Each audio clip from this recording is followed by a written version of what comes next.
India TV9 news Maharashtra. घरातून मुलाचे sanitary pad आणतो म्हणून बाहेर पडलेल्या एका 24 वर्षीय फॅब्रिकेशन काम करणाऱ्या तरुणाचा पनाश अपार्टमेंट परिसरात रक्तबंबाळ अवस्थेत मृतदेह आढळून आला. सुफियान गुलाम रसूल शेख वय 24 राहणार अंबिकानगर भाग 3 नई जिंदगी मजरेवाडी रिगल हॉटेल शेजारी सोलापूर असे मृत तरुणाचे नाव आहे. शुक्रवारी रात्री 8च्या सुमारास ही घटना उघडकीस आली. आत्महत्या की घातपात याबाबत पोलिसांकडून सखोल तपास सुरू असल्याची माहिती पोलिसांनी दिली. मृत सुफियान शेख हा फॅब्रिकेशनचे काम करायचा. त्याचा 1.5 वर्षापूर्वी विवाह झाला होता आणि त्याला एक लहान मुलगाही आहे. शुक्रवारी सायंकाळी 7च्या सुमारास सुफियान आपल्या घरातून मुलाचे सॅनिटरी पॅड आणण्यासाठी बाहेर पडला होता.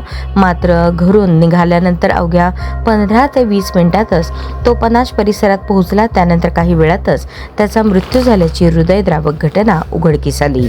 शुक्रवारी रात्री 8च्या सुमारास पनाश अपार्टमेंट परिसरातील वॉचमन नेहमीप्रमाणे फेरफटका मारत असताना त्याला तिथे एक तरुण पडलेला दिसला.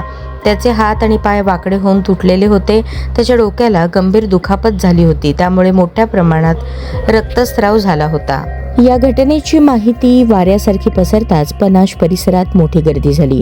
घटनेची माहिती मिळताच विजापूर नाका पोलीस ठाण्याचे वरिष्ठ पोलीस निरीक्षक दादा गायकवाड आणि अंमलदार विलास घुगे हे तात्काळ घटनास्थळी दाखल झाले. त्यांनी मृतदेह ताब्यात घेतला आणि उत्तरीय तपासणीसाठी शासकीय रुग्णालयात पाठवून दिला.